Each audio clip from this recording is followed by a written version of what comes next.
You might snap at your partner over a misplaced coffee mug in the morning, but 20 minutes later, you're the picture of patience with a barista who gets your entire order wrong.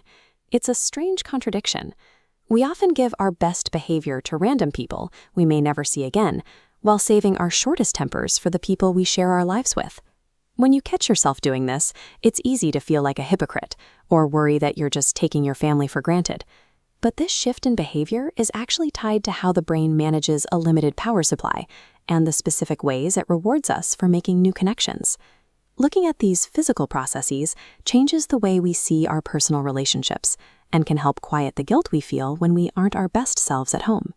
To understand why this happens, think of your brain's self-control like a smartphone battery. You wake up with a full charge, ready to handle the world. But as soon as you leave the house, the drain begins.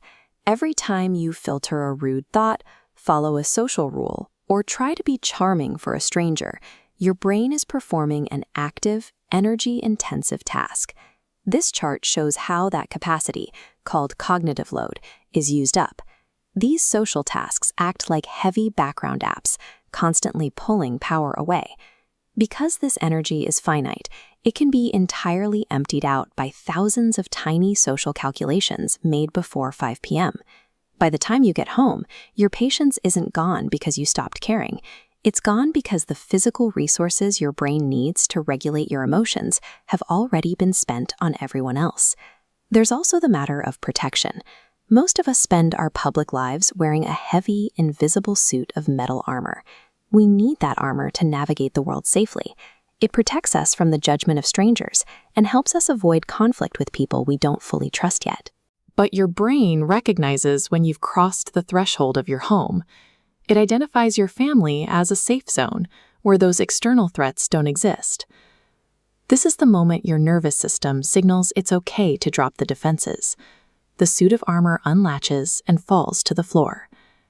The problem is that the armor was also what held your polite filters and your careful social monitoring in place. When that weight is gone, you feel a sense of relief, but you also lose the restraint you had all day.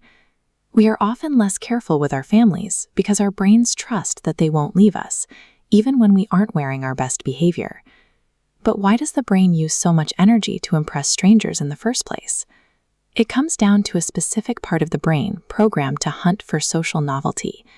We evolved to prioritize new connections because for our ancestors, a new ally meant the difference between survival and disaster. This graph compares the brain's reaction to different people.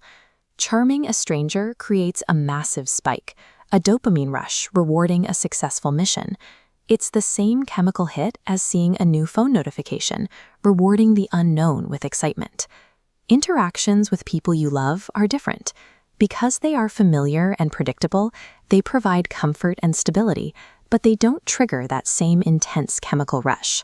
These internal processes effectively incentivize being kind to people we don't know, while leaving us to rely on our own willpower for the people we do. If exploring the science behind your daily habits is useful, subscribe to Ink and Think. Since our biology pushes us to prioritize strangers, we have to find ways to manually redirect that energy back toward our homes. A simple way to do this is to start managing your patience like a literal budget. Try to save a slice of that daily mental energy specifically for the moment you walk through your front door. This might mean taking a 5-minute pause in the car to reset before entering the house, or acknowledging that the armor you wore all day needs to be replaced with a conscious effort to be kind. Choosing to use your remaining mental resources on the people you love is an intentional act that protects your most important connections. Thanks for watching, and we'll see you in the next one.